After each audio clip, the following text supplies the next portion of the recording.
बायने की थाली। जानवी की जुबान पर बचपन से ही हजार सवाल और मन में हर चीज जानने की उत्सुकता रहती है, जिस वजह से वो अपने भाई की शादी में चल रही रस्मों के बीच भी मम्मी से सवाल पूछने लगती है। मम्मी, जब लड़की वालों ने आपको अपनी इतनी बड़ी लड़की दे दी, तो फिर भी उनसे सामान लेना गलत नहीं है क्या? इस पर कोई भी जानवी की बात का जवाब नहीं दे पाता और उसे इग्नोर करते हुए रस्में निभाते रहते हैं। शादी संपन्न होती है और भाभी घर आ जाती है, जिसके बाद जानवी के सवालों का सिलसिला अब भाभी के साथ शुरू होता है। भाभी, मुझे आज तक एक बात समझ नहीं आई, हमेशा सारे बलिदान वाले काम लड़कियां ही क्यों करें? मतलब अपना घर, परिवार, दोस्त, पुरानी जिंदगी सब कुछ छोड़ लड़कियां ससुराल आए, फिर वहां सबका दिल जीतने की कसरत भी वही करे, और लड़कों का क्या? बस तैयार हुए, दूल्हे बने और दोबारा अपने घर आकर बैठ गए। दीदी, मैं ससुराल में हूँ, जवाब कंट्रोवर्शियल हो जाएगा, इसलिए आप अपने ये दुनिया हिलाने वाले सनसनीखेज सवाल अपने पति से करना, क्या पता वो जवाब दे पाए। भाभी की बात पर हंसते हुए जानवी वहां से चली जाती है।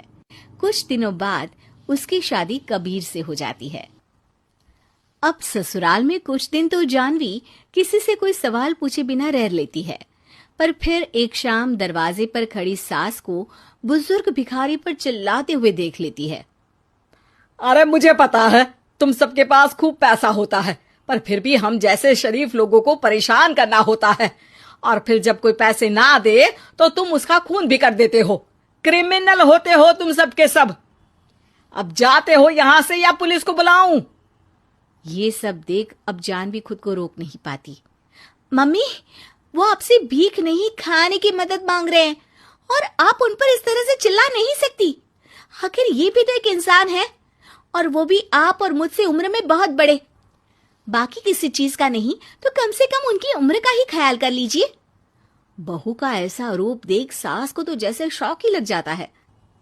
जानवी भिखारी को खाना देकर वहां से भेज देती है, लेकिन इसके बाद से ही सास का उसके प्रति रवैया बदल जाता है। मुझे तो लगा था बहुत शांत बहू लेकर आई हूं, पर ये तो पूरी ज्वालामुखी निकली। अरे इतने दिनों से ये रंग क्या एक भिखारी के सामने अपनी सास की इज्जत उतारने के लिए छुपा कर रखे थे? और कौन से रंग बदलना सिखाकर भेजा है तेरे माँ बाप ने तुझे? मम्मी जी, रंग का तो पता नहीं, लेकिन मेरे मम्मी पापा ने मुझे हर ढंग में गलत के खिलाफ खड़े होना जरूर सिखाकर भेजा है। बहू का जवाब सुन सास गुस्से में वहां से चली जाती है, जिस पर पीछे खड़ा सब कुछ सुन रहा कबीर जानवी के पास आता है। जानवी, मैं मानता हूं तुमने जो किया अच्छे के लिए किया, पर मम्मी से ऐसे नहीं बोलना चाहिए था। अब उन्हें मनाने की जिम्मेदारी तुम्हारी ही है। पर मैं कैसे? मुझे तो कुछ भी पता नहीं है। तो उसके लिए मैं हूं ना। कुछ दिनों में ही सकट का त्योहार आ रहा है, तुम बस बायने पर मम्मी को देने के लिए एक सुंदर साड़ी ले आना, तुम्हारा काम बन जाएगा। ये कहकर कबीर वहां से चला जाता है, लेकिन व्रत और त्योहारों से अनजान जानवी कंफ्यूजन में वहीं खड़ी रह जाती है, जिस पर वो भाभी को फोन लगाकर सारे व्रत और उनके महत्व समझती है। और उन्हें जानने के बाद वो बायने की साड़ी तो खरीद लाती है, लेकिन इसी के साथ उसके मन में अब नए सवाल पैदा होने लगते हैं। इसी तरह सकट के व्रत का दिन भी आ जाता है। हे भगवान, एक तो सुबह से भूखी, ऊपर से ये सवालों के बुलबुले पेट में उठकर और तहलका मचा रहे हैं। अब क्या करूं, किससे पूछूं? जानवी अपने आप से ये सब बोल ही रही होती है कि सास और कबीर उसके सामने आ जाते हैं। बायने और पूजा की सब तैयारी कर ली? हाँ जी, वो तो कर ली, पर क्या पर? फिर कोई सवाल है? पूछ लो, कहीं पेट में उसे रखे रखे एसिडिटी ना हो जाए। ज्यादा कुछ नहीं, बस पूछना था कि जब ये व्रत बच्चों और दाम्पत्य जीवन की सुख शांति के लिए होता है, फिर इसमें व्रत सिर्फ हम लेडीज ही क्यों रखती हैं? हिस्सेदारी तो दोनों की होती है ना? जानवी की बात सुन इस बार तो सास भी सोचने पर मजबूर हो जाती हैं। ये तो मुझे नहीं पता और ना हमने कभी किसी से पूछा, बस जो बड़े बुजुर्ग रिवाज बना गए वही चल रहे हैं। इसकी भी कोई वजह जरूर होगी। अच्छा, और ये बायने की वजह? अब बायने से तुम्हें क्या दिक्कत है? नहीं नहीं, दिक्कत कोई नहीं है।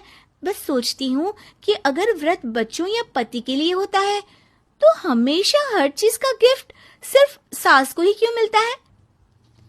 अरे पति के नाम पर व्रत है तो उन्हें, और बच्चों के नाम पर जो व्रत है उनमें बच्चों को क्यों गिफ्ट नहीं दी जाती?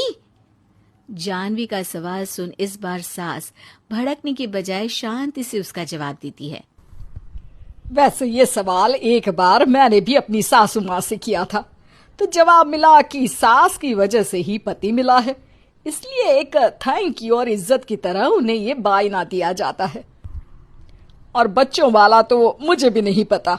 बाकी इस बात की भी कंफर्मेशन नहीं है कि सासू माँ ने ये सिर्फ मेरे सवालों को शांत करने के लिए बोला था या ये सच भी है। सास के जवाब और जानवी के सवाल से अब वो दोनों ही कंफ्यूजन में हैं कि आखिर सच और वजह क्या है। अगर आप लोगों के पास इन सवालों के जवाब हैं तो कमेंट करके सबके साथ जरूर शेयर कीजिएगा।